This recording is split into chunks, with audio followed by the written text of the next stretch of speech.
2003 Mazda Protege5 manual. What do we say about this car? Well, first off, it was bought for a purpose, and that purpose was Taylor's bachelor party. Now, we have a film about this trip that was filmed earlier this year in April, but unfortunately, I haven't had time to edit that video. It is a massive, massive video. We're probably going to do a 3-part series, but just know this car was bought to be used and disposed, but ended up winning the hearts of all of us over. So she stays and gets the treatment, aka which means getting fixed and continuing its life as an off-road vehicle, aka Mom said we have Subaru WRX wagon at home. So if you recall from the last episode, I said don't worry about that roof rack, that's going to come later. Well, because things are a bit out of order, let's jump back in time to that roof rack install. Well guys, I had a hard time picturing myself being here, but the suspension rebuild is done on this thing. That took so much longer than I ever would have expected, but it is finally done, and the car feels awesome, and it's so nice to actually just see it sitting on its wheels and not on jack stands, and to be able to actually drive it again. Forget how much I like this thing in stock form, you know. I mean, the ride height doesn't bother me at all. And with those stock wheels, I really like it. It's just a cool little car, and I'm excited to have this thing back. But that being said, there were a lot of moments of frustration and a lot of behind the scenes trying to find out what was wrong here and just the logistics of everything. And thank you so much to the Protege5 owners group, and specifically the members that helped me track down the right parts. But thank you so much to all those folks, and thank you so much to everyone watching these videos. It really is important, and you know, it's kind of trivial and funny in its way, but I mean, these things really, they give me something to look forward to and do, and I'm happy to have the audience that I have. So thank you guys, and remember that projects like these, although frustrating at times, give you a nice mental escape and something to focus on. I know for me, my mind is very active, and I'm very present in the moment when I'm working on something like this, so it's very helpful. So I hope you guys can find that in your own projects as well too, no matter what it is. So thank you guys again for watching.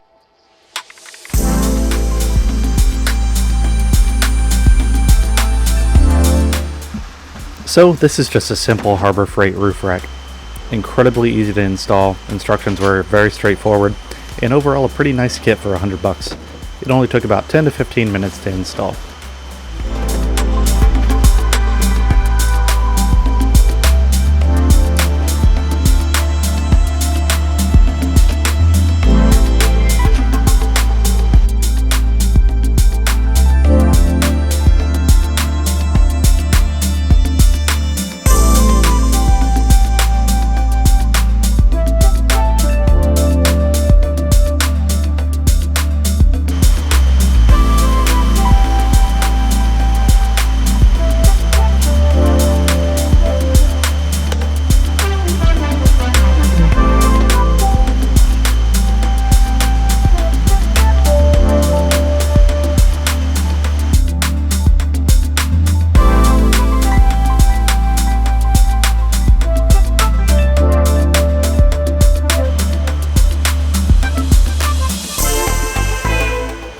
After tightening down all the brackets, we'll use these supplied rubber plugs to cover the hardware. This ensures that no water gets into the hardware and rusts it out from the inside out.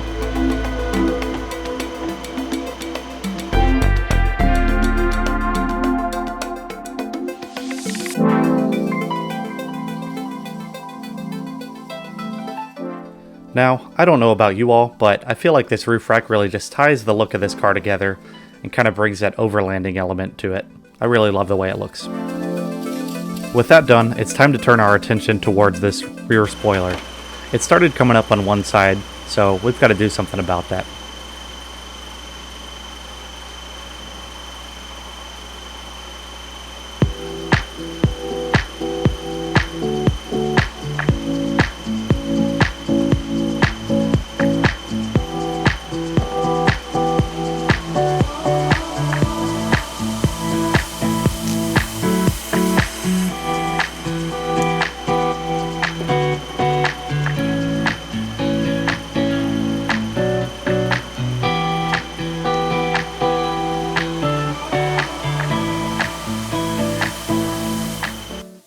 all properly done up again. This might be my favorite mod on the car.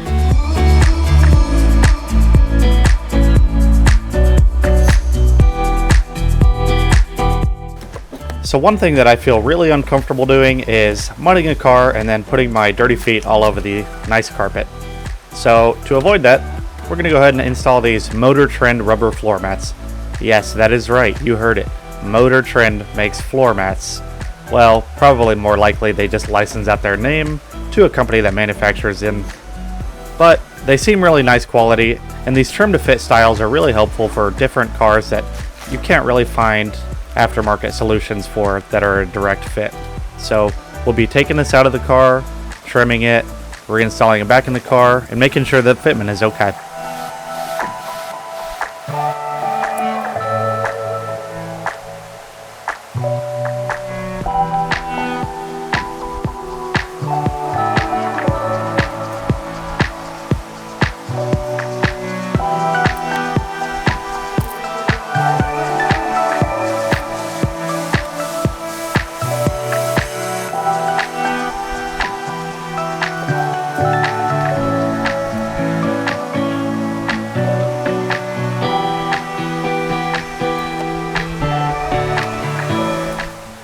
I wasn't happy with the fitment with this middle piece connecting both, as it pulled them towards the inside and really left the outside of the carpets exposed behind the driver and passenger seat. So we're going to cut these up and make a separate piece, and then eventually at some point I will probably get like some Velcro and attach these, but for now it's fine. I also was not a huge fan of the red text just jumping out at you from this black interior, so I took a little bit of creative freedom using a Sharpie and blacked these out. Sorry, Motor Trend.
I'd say I'm quite pleased with the way these turned out.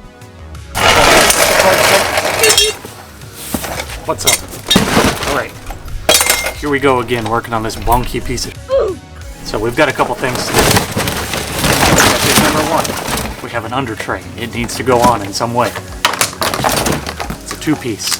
And it'll tie back in with the fender liners, which we also have to put back on, and find out how to integrate into this setup now that we've kind of cut and flared the fenders a bit. Number two, we need to put the mud flaps back on the car. And then lastly, I have this cool LED light set up for the front. These are the low beams. If you recall in the bachelor trip video, the bulbs actually never sat right in there, and I'll put a clip of that. But for some reason I could not find the right bolts for this car, or the right bulbs, sorry. None of them seem to actually fit in there, and it came that way, and then the replacement bulbs that said they were correct didn't fit, so they've always kind of just sat in there, and they've never really done anything other than point at the ground in front of me, which seems to be a real running theme for my life, just looking down at the ground right in front of me and not ahead. So we're going to replace those, and hopefully these will work. They do have this integrated CAN bus little ballasts here, so we're going to use those as well too. Yeah, so as to not throw off any of the car's CAN bus system itself. Kindly provided to us by Auxito, and they are a global supplier of LED lighting products for different applications of vehicles. They've got tons of stuff, and it's a quality package and setup. It looks to be really good, and I've seen good things about these, so shout out to those guys. Thank you so much for providing these, and we'll make sure and throw in some nighttime testing and kind of take a look at and see how these work. But I'm excited to have actual proper headlights again. One last thing is we are going to use these new squishy bottles here and fill this thing back up with some premium Slurpee juice and put in some full synthetic gear oil for this car. So we're going to try this new easy fill bottle, and this is going to be really nice because we're not going to have to deal with, you know, pumping the fluid up there and everything, which is such a pain. Remember, kids, the less pumps, the better. Don't tell your girlfriend I said that.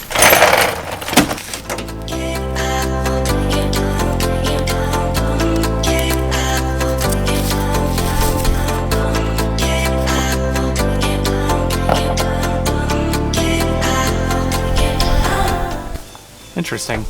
So this tells you that some of the H7 bulb types might require different adapters. We'll see. Hopefully this works. Comes with a manual too. It's really nice. But you can actually buy those aforementioned adapters on their site.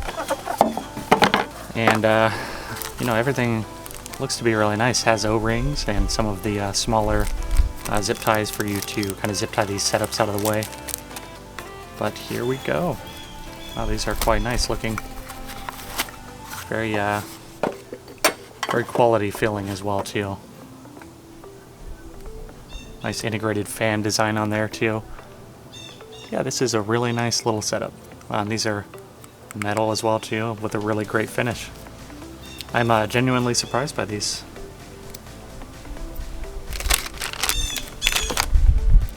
And these are also very nice as well too. We're going to plug the negative side of this into the black terminal here, or the black wire I should say, and then the white one will go to the positive terminal, and then these two should end up, I believe, on the actual housing of the bulb itself. So we're going to take a look here at the H7 setup. Okay, let's see here. Let's try to run this into our housing here. So with that connected, what I'm going to do here is I'm going to go ahead and try this on the OEM plug here and just make sure that we get the lighting working before we go ahead and install this as well too. So I'm going to take this CAN bus adapter and plug it in here. I'm not sure which one is the ground and which one is the hot connection here, so we might have to swap this, but let's start left and right. And just go from there, and let's see what we get. Okay, nothing there, so let's reverse this setup. Alright, let's try that again here. There we go. Wow, that is very bright indeed. That's impressive. Want to hear a ghost story? Okay. So I think we're still going to run into the issue where this is not going to fit into the housing correctly. And what I'm thinking now actually is taking a look at it again and looking at the instructions provided here. I think that's actually due to the fact that it doesn't have the retaining spring. There's a tiny little metal clip that acts as a spring and holds the light in there. So I'm kind of thinking that might be the suspect here. As is the case on both sides, it doesn't have a spring. So I'm thinking what I'm going to do is pull this off and we'll take a look and see if we can get this to kind of fit in there correctly, and then I'll see if I have maybe a spring from some of my old headlight setups, for like maybe from the Tundra.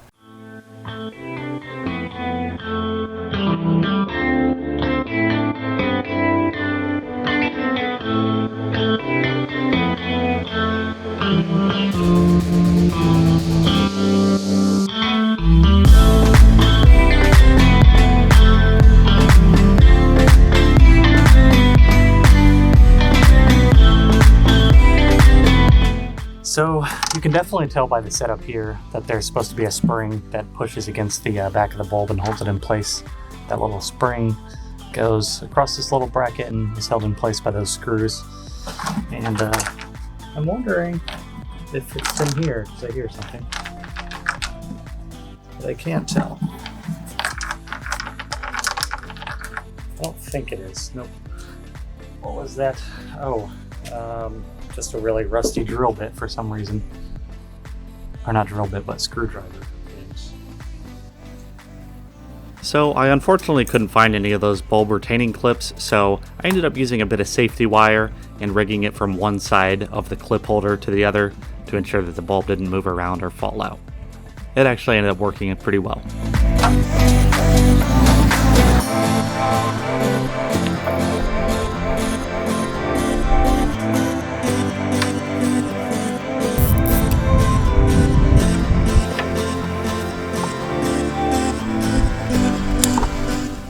I noticed a bit of rubbing on the front fenders, so I needed to widen these out just slightly. Because we're not going to see these, and because the fender's already toast anyways if you ever wanted to try to use it again, we're just going to bend these out of place a bit.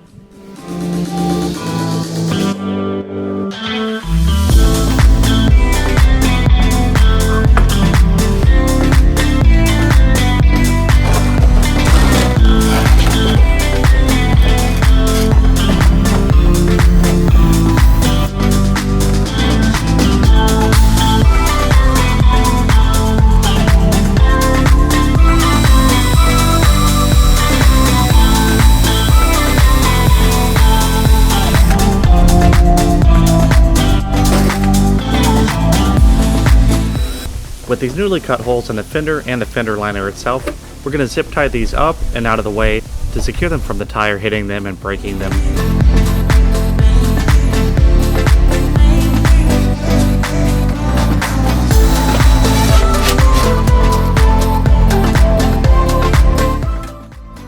So with that taken care of, we can address the splash tray. I really wanted something in place for when we take this off-road. I don't want all the mud and grass and everything getting up at the engine bay. Plus, I wanted a little bit of protection under there too. Ideally, I would love to have a metal one, but they don't make them for the Protege5s anymore. But maybe one day we'll get clever and work something up for that.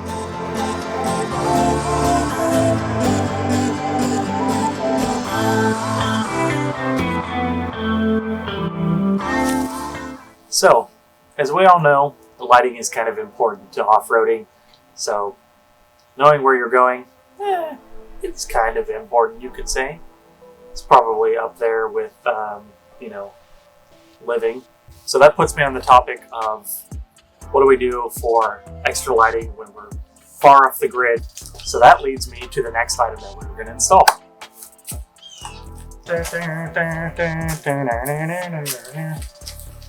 That's right.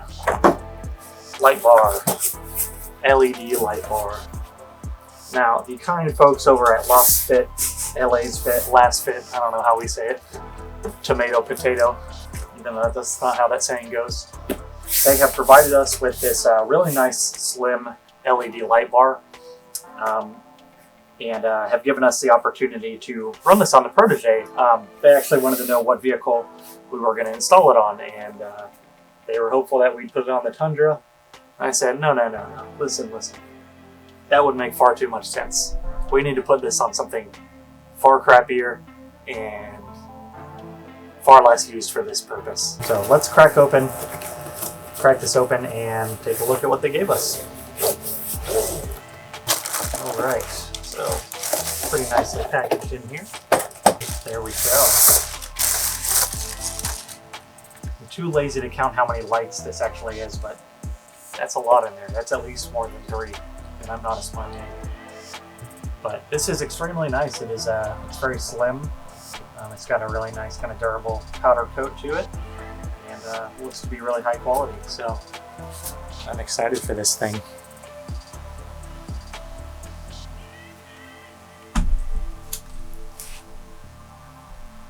So it looks like the remaining 3 boxes are going to be brackets. So we're going to have bottom and side brackets here. So we'll take a look at those and see what's going to work best for this application. Very nice as well too. It looks like all the hardware is there. Have some really nice curve mounted bottom brackets as well too. These have a nice finish on them as well. Some rubber isolators, and then all the nuts and bolts, and the Allen key itself too is in there.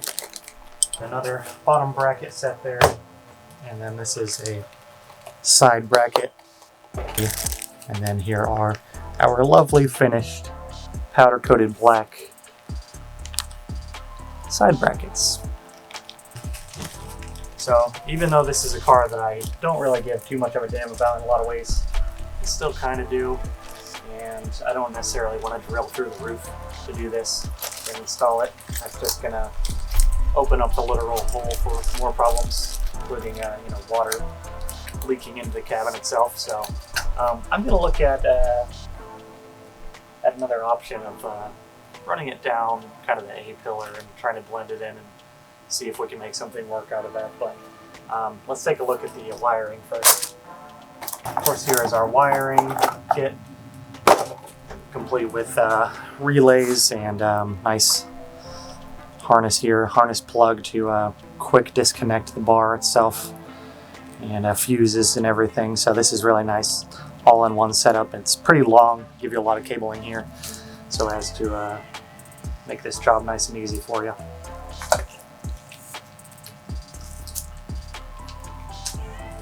I've never done an install like this before. I've got a couple videos showing this kind of thing. I did it in my Tundra most recently, installing an LED light bar in there, and I'll probably do the same thing again here. These switches are just kind of a universal style that have 3M adhesive on the back, and you adhere it to somewhere in your dash in there, but I'll probably cut that out at some point and put more OEM style kind of rocker switch like we did in the Tundra. And then on the other end here, of course, we've got our ring terminals here to connect up to the battery, and then we have our relay and our inline fuses there, all nice and waterproofed. So, and they've done us a favor and have made this a quick disconnect from the switch itself, so you can run this kind of through the firewall and then reconnect the switch, so you're not trying to push the switch through the firewall itself. So let's kind of go ahead and take a look and see what we're going to do with this approach and how we're going to run it. We're going to start by mocking up where we want the light bar to land, and then we'll start to play around with a combination of brackets to see what we can make work. In this case, I'm going to run it from the front of the roof carrier. I think that's going to look very sleek and integrated in. It is just generally a pretty good place to mount this up.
What's really nice about these brackets is they're easily adjustable and curved, which allows you to change directional pattern up or down of where the light is projected at.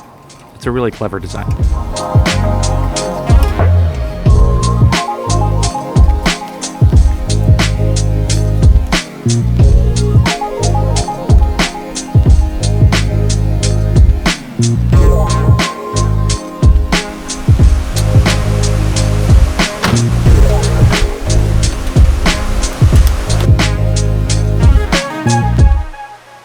with the actual physical mounting of the light bar finished, we can proceed to wire this in. Luckily, they already come pre-wired with everything you need, and you just need to route it and connect it to a power source.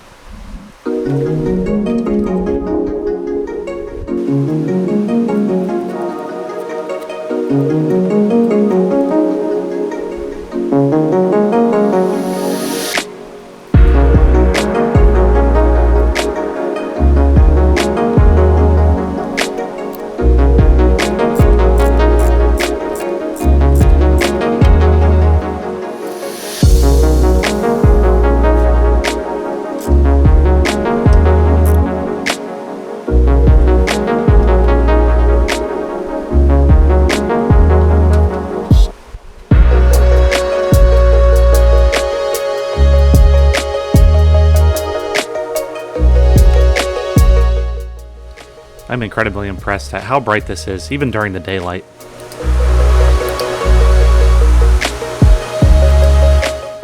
Totally random, but decided to change the wipers while I was over here as well.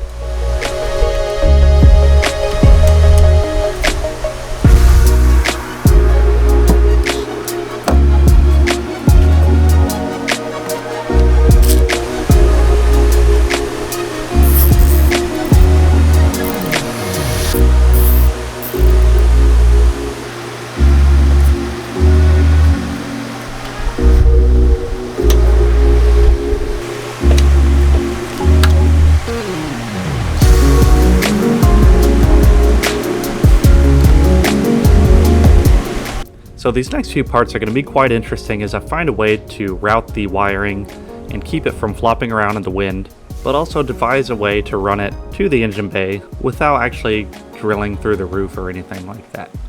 So we'll start out by installing this side bracket to hold the wire in place at the source. Then we will slide a zip tie underneath this top weather stripping here to prevent it from flopping around in the wind as well.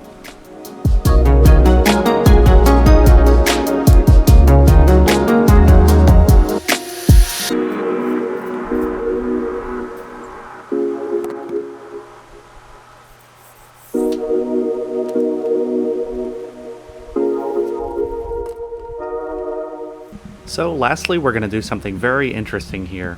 I'm going to apply RTV along the side of the window shield, and then we're going to attach the wiring using that RTV to hold it in place to the A-pillar there. This is going to actually be pretty subtle and will really blend in with the A-pillar and the windshield trim more than you would think. It's also going to hold this in place from flapping around and keep it really sturdy. We'll lay tape over this to hold it in place until the RTV dries and secures it in place. This method actually ended up working perfectly, and I've been dailying the car. And I've been pretty much dailying this car for the past few months without issue. Man, it has been quite a journey with this car, but with all of those mods taken care of and all the work done, now we can kind of start to play around. These are some of the off-roading and overlanding accessories that I picked up, and we'll actually be kind of showing these more in a future episode and playing with these a bit, and showing you what some of these more random looking items are for. But for now, we're going to kind of put the car in adventure mode and just see what it looks like mocked up with some of these accessories on the roof rack.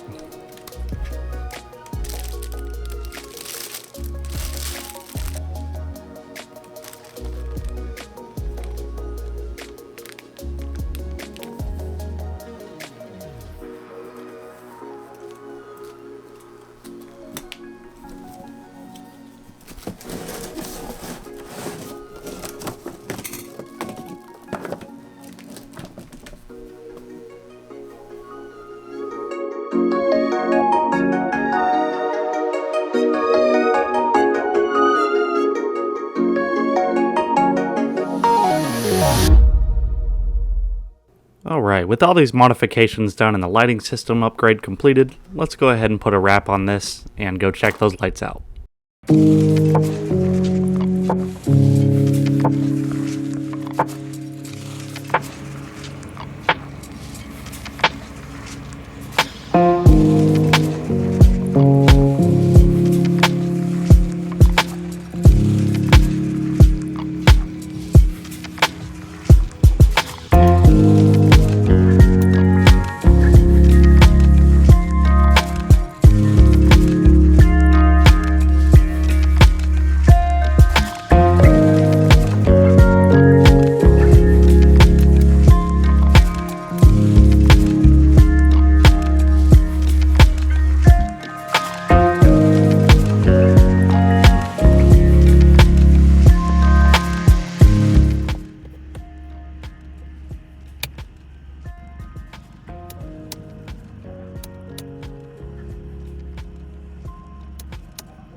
tell the difference when I turn the headlights on while the LED light bar is on. This is so funny too. This sunroof has little slats in it, and it's illuminating the dash like someone's driving behind me. But God almighty, this thing is so bright, dude. Look at that. Insane.